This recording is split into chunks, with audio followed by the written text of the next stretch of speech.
नमस्कार दोस्तों, मैं सरमन वर्मा आपके अपने channel important A to Z में आपका बहुत बहुत स्वागत करता हूं। तो दोस्तों, आज हम मिश्रित फसल के बारे में जानेंगे कि भाई एक साथ हम दो फसल कौन कौन सी लगा सकते हैं या तीन फसल कौन कौन सी लगा सकते हैं। इनके बारे में तो हम जानते हैं दोस्तों, और हमने इससे पहले वीडियो भी बना चुका है उसमें।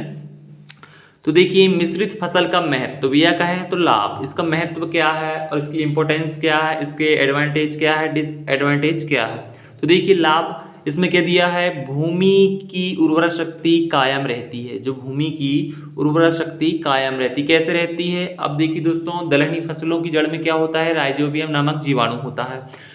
तो वो बिना दलहनी फसलों के लिए नाइट्रोजन उपलब्ध कराता है। तो इससे क्या हुआ दोस्तों, एक लाभ ही हुआ ना। अब देखिए, भूमि कटाव रोकने में भी मदद मिलती। बिल्कुल दोस्तों, यदि एक फसल, एक पेड़ के या एक पौधे के स्थान पर दो पौधे लगे रहेंगे तो उनकी जड़ अधिक होगी, तो वो भूमि को पकड़ के अधिक समय तक रख सकते हैं।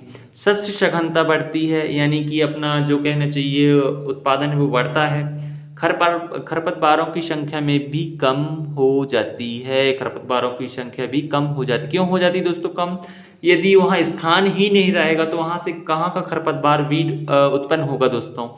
अब देखिए, फसलों के उत्पादन व्यय में कमी आ जाती है। फसलों के उत्पादन व्यय में कमी है, मतलब उनको पैदा करने की, जैसे हम नाइट्रोजन डाल रहे हैं तो वही नाइट्रोजन से वो भी पौधा उपयोग कर सकता है, वो पौधा भी उपयोग कर सकता है। पोटाश डाल रहे हैं तो ये भी पौधा उपयोग कर सकता है, वो भी पौधा उपयोग कर सकता है। तो इससे क्या है, एक लाभ ही है। भूमि का समुचित उपयोग होता है। जितनी हमारे पास भूमि है उसका समुचित रूप से उपयोग हो जाता है कि भाई यहाँ नहीं छूटी, वहाँ भी नहीं छूटी, पूरी भूमि हमारी क्या है, उत्पादित है, पूरा उत्पादन होगा। अब देखिए दोस्तों, कुछ इससे हानियां भी हैं। तो देखिए, मिश्रित फसल से कौन कौन सी हानियां, देखिए दोस्तों, मिश्रित फसल की हानि देखिए, फसलों को काटने में मशीन का प्रयोग नहीं कर सकते। बिल्कुल दोस्तों, फसलों को काटने में मशीन का प्रयोग नहीं किया जा सकता। कैसे नहीं किया जा सकता दोस्तों, जैसे हम चना और गेहूं को साथ में काट नहीं सकते दोस्तों। काटेंगे तो उसको फिर कहना चाहिए उसको अलग अलग करना पड़ेगा, तो मेहनत ज़्यादा लग जाती। तो एक प्रकार की ये क्या है, हानि दोस्तों। फसलों से शुद्ध बीज प्राप्त करने में कठिनाई होती है। जैसे दोस्तों, अपन दो फसल साथ में लगाते हैं, कि बीज आपस में मिल जाते हैं, तो उनको अलग अलग करने में क्या होता है दोस्तों, बहुत परेशानी होती है। तो इस प्रकार ये भी क्या हुई दोस्तों, हानि हुई।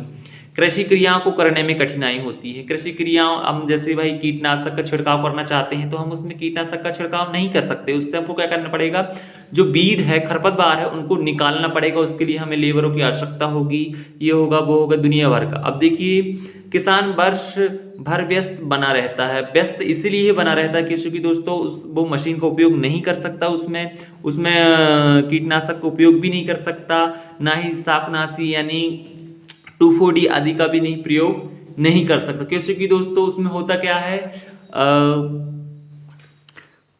किसान वर्ष भर व्यस्त रहता है और बना रहता है। कटाई में समय अधिक लगता है। जो कटाई होती है उसमें अलग अलग काटने में क्या होता है दोस्तों, समय अधिक लगता है।